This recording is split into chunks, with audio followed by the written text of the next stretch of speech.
ETF index mutual funds నేర్చుకుని stock మార్కెట్లో రాణించాలనుకుంటున్నారా? వెంటనే ఈ నెంబర్కి కాల్ చేయండి.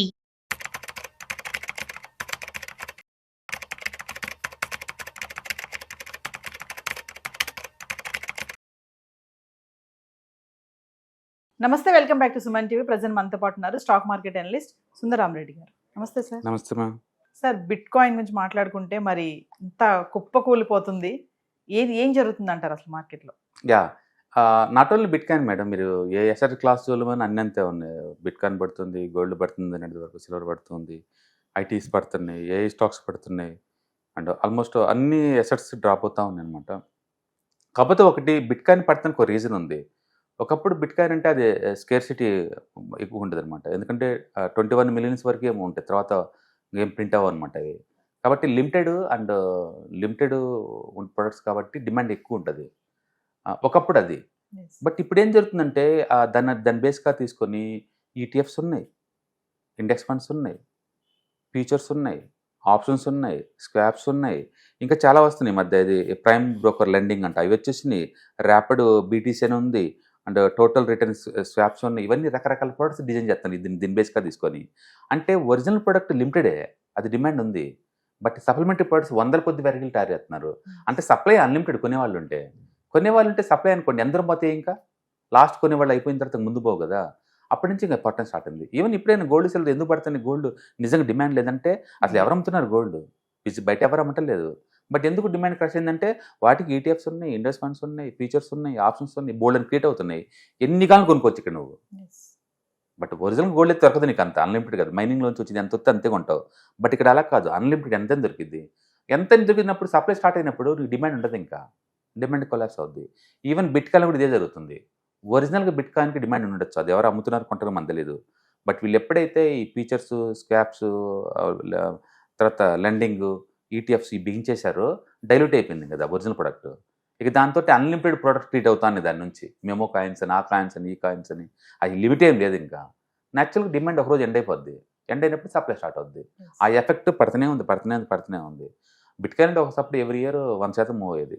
ఇప్పుడు గత 5 సంవత్సరాలు యావరేజ్ మూవ్ ఎంత? 60% 5 ఏళ్ళ నుంచి. అంటే సంవత్సరానికి 10% వచ్చింది బిట్ కాయిన్. బ్యాంక్ వడ్డీ ఎంత వస్తుందండి బిట్ కాయిన్లో 5 ఏళ్ళ నుంచి యావరేజ్ మీద? 1 ఇయర్లో చూసుకుంటే 30% లాస్లో ఉంది. ఫస్ట్ టైం హిస్టరీలో బిట్ కాయిన్ కూడా అవుట్డేటెడ్, బిట్ కాయిన్ కూడా అసలు ఎసెట్ కాదేమో అని డౌట్ వచ్చిన సంవత్సరం ఇది 25-26 అనమాట. ఓకే, బికాస్ ఆఫ్ ఇది ఓవర్గా కొత్త ప్రొడక్ట్స్ క్రియేషన్ వల్ల అనమాట. దానివల్ల సప్లై అవుతుంది అంతే. అయితే దానికి డిమాండ్ ఉంటుంది అంటే చెప్పలేము అసలు. దాని పర్పస్ కూడా మనకు తెలియదు. యాక్చువల్ బిట్ కాయిన్ ఒక టెక్నాలజీ, ఒక పేమెంట్ మెథడ్, ఒక ఎసెట్ క్లాస్ అంటే ఎవరి దగ్గర క్లారిటీ లేదు. వాటితోటి మనం ట్రైన్ టికెట్స్ కానీ, ఫ్లైట్ టికెట్స్ కానీ కొనడానికి ఎలవ్ లేదు కదా ఎక్కడ కూడా. అలాంటప్పుడు దాన్ని కొనాల్సిన అవసరం కూడా ఎవరికి లేదు. రెండోది, గవర్నమెంట్స్ ఎవరు ఎలవ్ చేయరు. ఈవెన్ అమెరికా గవర్నమెంటే అలవ్ చేయదు దానికి అన్నింటిలో వాడటం కోసం. వేరే కంట్రీలు ఎందుకు అలవ్ చేస్తారు? అందుకని కంట్రీస్ అన్ని లేదు, వెస్ట్రన్ కంట్రీస్ అన్నేమో బిట్ కాయిన్ కలిసి మూవ్ అయితే, అండ్ మన ఏషియన్ కంట్రీస్ అన్నేమో గోల్డ్ కలిసి షిఫ్ట్ అవుతున్నాయి అనమాట. అట్లా రెండుగా టూ మచ్ డివైడ్ అవుతుంది అనమాట ఇప్పుడు. అందుకని bit coin as asset class లాగా ఈజ్ ఇట్ వర్తా అంటే చెప్పడం కష్టం. కాబట్టి అందులో ఉన్న బ్యూటీ ఏంటంటే అది 80% పడ్డ ప్రతిసారి అది అంతే స్ట్రాంగ్గా బౌన్స్ అవుద్ది. హిస్టరీలో అది 80% పడ్డ ప్రతిసారి కూడా అంతే స్ట్రాంగ్గా బౌన్స్ అవుద్ది. నేను ఒకసారి నీకు స్క్రీన్ షాట్ పంపుతాను చూడండి. అది హిస్టరీలో ఎన్నిసార్లు పడింది, ఎన్నిసార్లు పైకి లేచింది. మోర్ దెన్ 80% డ్రాప్ అయింది, కనీసం 7 సార్లు అయి ఉంటుంది. More than 80%. అంతే స్పీడ్తో బౌన్స్ బ్యాక్ అవుద్ది, అంతే స్పీడ్తో కూడా. అందుకని బిట్ కాయిన్ పని అయిపోయిందా అంటే చెప్పడం కష్టం. అండ్ వాలటిలిటీ అనేది బిట్ కాయిన్లో మామూలు విషయం. అండ్ ఫస్ట్ ప్రొడక్ట్ 24/7 365 రోజులు ఓపెన్లో ఉండే ప్రొడక్ట్ అది. కాబట్టి చిన్నట్టు తట్టుకొని నిలబడటమే గొప్ప అది. ఓకే, అన్ని ఎసెట్ క్లాస్లో ఉన్నట్టే దీంట్లో కూడా స్ట్రెస్ గ్రోత్ ఉంది. బేసికల్గా మనీ చాలా టైట్ అయిపోయింది ఇప్పుడు. జపాన్లో వడ్డీ రేట్లు పెరగటం ప్రపంచవ్యాప్తంగా టైట్ అయిపోయింది. అందుకని ఫ్రీ మనీ లేదు. ఫ్రీ మనీ లేదంటే లిక్విడ్ డ్రై అయిపోద్ది. బిట్ కాయిన్కి ఎప్పుడు లిమిటెడ్ లిక్విడిటీ బాగుండాలి. అంటే జాబ్స్ అందరికి ఉండి వడ్డీకి తక్కువ రేటుకి డబ్బులు దొరుకుతూ ఉండాలి. అంటే జపాన్లో 0 వడ్డీకి ఉన్నంతకాలం ఇవి రన్ అయినాయి. ఇప్పుడు జపాన్లో కూడా ఏంటంటే ఈవెన్ 1 ఇయర్ వడ్డీ రేట్లు 1.5% దాకా వచ్చేసింది. అంటే 40 ఇయర్స్ బాండ్ ఈల్డ్ అయితే నీకు 4% దాకా చేరినాయి. హిస్టరీలో అలాంటిది ఎప్పుడు ఎవరికి ఎక్స్పీరియన్స్ లేదు. అందుకని ఫ్రీ మనీ ఇప్పుడు లేదు. ఫ్రీ మనీ లేనప్పుడు ఎవరు అంత రిస్క్ అసెట్లు పెట్టరు. అందుకని బిట్ కాయిన్ ఇంత పడిన తర్వాత కూడా ఏది ఆల్మోస్ట్ 55% పడింది లాస్ట్ 1 ఇయర్లో. కొనే వాళ్ళు ఉన్నారంటే ఇప్పటికి లేరు, ఇప్పటికి కూడా లేరు అనమాట. అందుకని లిక్విడిటీ ఇష్యూస్ ఉన్నాయి. రెండోది ఫీచర్స్, ఆప్షన్స్, స్క్వాప్స్, లెండింగ్, ఈటీఎఫ్స్ ఇవన్నీ వచ్చేసిన తర్వాత అన్లిమిటెడ్ సప్లై స్టార్ట్ అయింది. అందుకని డిమాండ్ అయిపోయింది. అందుకని పట్టడం స్టార్ట్ అవుతుంది. ఆ ఇష్యూ దానికే కాదు, ఈవెన్ సిల్వర్ గోల్డ్ కూడా అదే అవుతుంది. వాటిని అచ్చ ఫిజికల్ ప్రోడక్ట్ లాగా ఉంటే మాత్రం హ్యూజ్ డిమాండ్ ఉంది, అందులో డౌట్ లేదు. బట్ ఎప్పుడైతే ఇట్లా ఆల్టర్నేటివ్ దొరుకుతుందో ఓవర్గా పేపర్ అసెట్స్ మీద బెట్ కట్టడం ఎక్కువ అవుతుంది అనమాట, అట్లా పడిపోతుంది. ఇంకా క్షీణించిపోతుంది బిట్ కాయిన్ అంటున్నారు సార్. డెఫినెట్గా, ఎందుకంటే లిక్విడిటీ డ్రై అయిపోతుంది. అండ్ రెండోది ఇప్పటి నుంచి స్ట్రెస్ బీన్ అవుద్ది, ఎందుకంటే మైక్రో స్ట్రాటజీ వాళ్ళు భారీగా ఇన్వెస్ట్ చేశారు, వాళ్ళు పెట్టిన ఇన్వెస్ట్మెంట్స్ లాస్లోకి వెళ్ళిపోయింది. ట్రంప్ గెలిచిన కాడి నుంచి ఇప్పుడు దాకా కొన్న మొత్తం లాస్లో ఉన్నారు. ట్రంప్ గెలవకముందు ఏ రేట్ ఉందో ఇవాళ అదే రేట్ మీద ఉంది. ఇప్పటి నుంచి పట్టణం స్టార్ట్ అయితే లాస్ భరించలేక అందరూ అమ్మటం మీన్ చేస్తారు, అంటే మోర్ స్ట్రెస్ గురవుతారు. ఇంకా పడిద్ది, ఆల్మోస్ట్ 60% దాకా పడింది, ఇంకా పడిద్ది అంటే అవును పడే ఛాన్స్ ఉంది. హిస్టరీ చూసుకుంటే 80-90 దాకా పడ్డే రోజులు ఉన్నాయి. అందుకని బిట్కాయిన్ నార్మల్ నేచరే 80 దాకా పడతాయి. కాబట్టి బిట్కాయిన్ ఇంకా పడిద్ది అంటే అవును పడిద్ది, అది చెప్పరేం కాదు.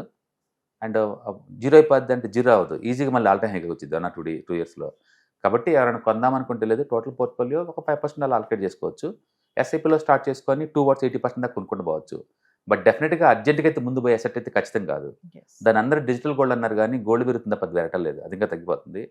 కాబట్టి బిట్కాయిన్ మీద నమ్మకం పోయిందని చెప్పొచ్చు. అలాగని అది అసెట్ క్లాస్ని మనం కొట్టుపడేను.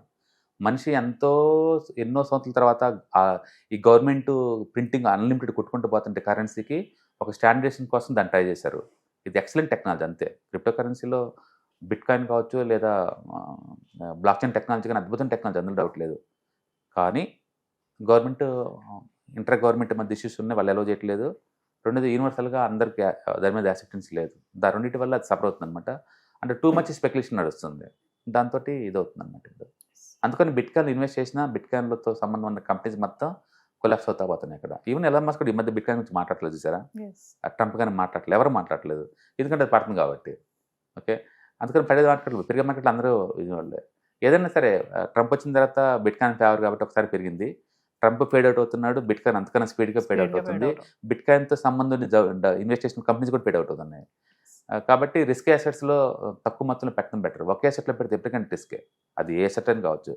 కాబట్టి మల్టిపుల్ అసెట్లో పెట్టుకోండి, ఒక అసెట్ జీరో అయిపోయిన మిగతా ఉంటాయి. అంటే బిట్కాయిన్లో పెట్టాలంటే ఈజీ రైట్ టైం అంటే ఐ డోంట్ థింక్ సో, ఇంకా ఇంకొంచెం పడిన తర్వాత పెట్టుకోవచ్చు. బట్ హిస్టరీ కనుక చూసుకుంటే 80 పట్టడం అనేది మామూలు విషయం బిట్కాయిన్కి. అంతే స్పీడ్తో ఆల్ టైమ్ హైకి వెళ్ళటం కూడా దానికి మామూలు విషయం. కాబట్టి అది మిగతా అసెట్ లాగా కాదు, టూ మచ్ హై బీటా ఉన్న అసెట్ క్లాస్ అది.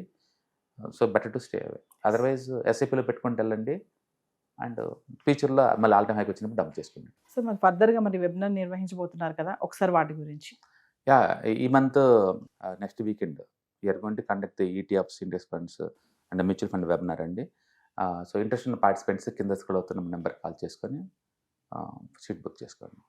సో వ్యూవర్స్, మరి స్టాక్ మార్కెట్ ఎనలిస్ట్ సుందరరామరెడ్డి గారిది ఫిబ్రవరి 14, 15, 16 తారీఖు వరుసగా 3 రోజులు నిర్వహించబోయే వెబినార్లో ETF, index funds, mutual funds ఎక్కడ ఇన్వెస్ట్మెంట్ చేయాలి, ఎలా ఇన్వెస్ట్మెంట్ చేయాలి, ఎంత ఇన్వెస్ట్మెంట్ చేయాలి, ఎలాంటి బెస్ట్ షేర్స్ ఉన్నాయి, బెస్ట్ స్టాక్స్ ఏమున్నాయి, ఈ క్లాసెస్లో కనుక మీరు అటెండ్ అవుతే ఎలాంటి డౌట్స్ అయినా కూడా మీరు క్లియర్ చేసుకోవచ్చు. డైరెక్ట్గా సార్తో మాట్లాడి మీకున్న డౌట్స్ అన్ని కూడా క్లారిటీ చేసుకోండి. మరి ఈ క్లాసెస్కి అటెండ్ అవ్వడం వల్ల మీకు ఒక best investment strategy and best investment options కూడా తెలియజేసే అవకాశాలు చాలా ఉంటాయి. మరి లేట్ చేయకుండా కింద స్క్రోల్ అవుతున్న నెంబర్కి కాల్ చేసి స్లాట్ బుక్ చేసుకోండి. ETFs, index funds and mutual funds మీరు కనుక స్టాక్ మార్కెట్లో ఎంటర్ అవ్వాలనుకుంటే మార్కెట్లో స్టాక్స్ డైరెక్ట్గా ఇన్వెస్ట్ చేసే బదులు కపుల్ ఆఫ్ స్టాక్స్లో ఇన్వెస్ట్ చేయడం ద్వారా ఏంటంటే ఆటోమేటిక్ రిస్క్ తగ్గించుకోవచ్చు. కాబట్టి మీరు బిగినర్ అయినా లేదా ఎక్స్పీరియన్స్ పర్సన్ అయినా సరే మార్కెట్లో సేఫ్ సెక్యూర్ వేలో లాంగ్ టర్మ్లో సస్టైనబిలిటీ కావాలంటే ఈ ప్రొడక్ట్స్లో ఇన్వెస్ట్ చేయడం ద్వారా దాన్ని సాధ్యం చేసుకోవచ్చు అనమాట.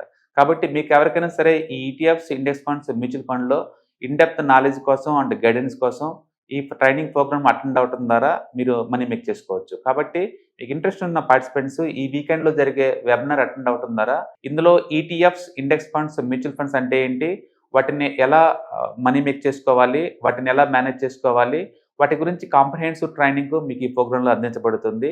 ఈ వీకెండ్లో జరిగే ఈ ప్రోగ్రామ్కి ఎన్రోల్ చేసుకోండి. Thank you.